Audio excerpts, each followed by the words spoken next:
1924 साली महात्मा गांधीजी यांच्या अध्यक्षतेखाली बेळगावमध्ये काँग्रेसचे अधिवेशन भरले होते।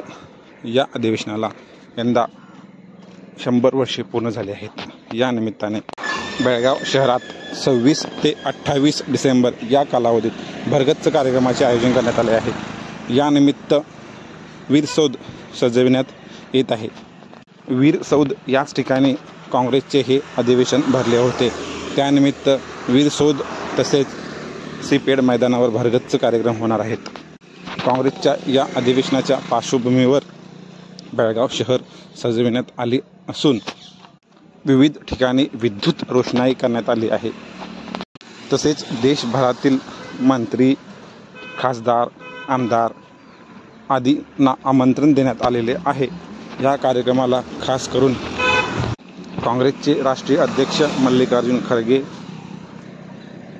काँग्रेस नेते राहुल गांधी, सोनिया गांधी, प्रियंका गांधी आदी मान्यवर उपस्थित राहणार आहेत। या निमित्त वीर सौध येथे जोरदार तयारी सुरू आहे। या ठिकाणी महात्मा गांधीजींचा पुतळा उभारण्यात आला असून या पुतळ्याचे अनावरण देखील 26 तारखेलाच होणार आहे। वीर सौधच्या या परिसरात महात्मा गांधीजींनी अधिवेशन केल्यामुळे या ठिकाणी त्या वेळेची काही क्षणचित्रे लावण्यात आली आहेत। या क्षणचित्रातून महात्मा गांधीजींच्या अध्यक्षतेखाली झालेले पूर्ण संमेलन आपल्याला दिसून येते।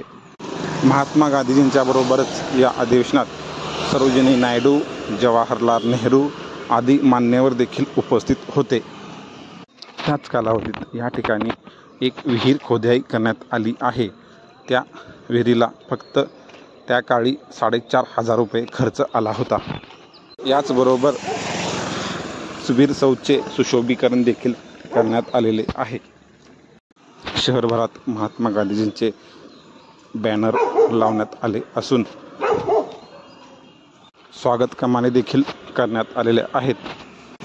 काँग्रेसच्या शताब्दी अधिवेशन कार्यक्रमानिमित्त बेळगाव शहर सजले आहे।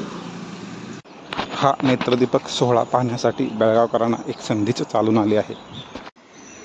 या सोहळ्यानिमित्त बेळगाव शहराच्या अनेक चौकावर तसेच मुख्य रस्त्यावर विद्युत रोषणाई करण्यात आलेली आहे। ही विद्युत रोषणाई आकर्षणाचा केंद्रबिंदू ठरली आहे।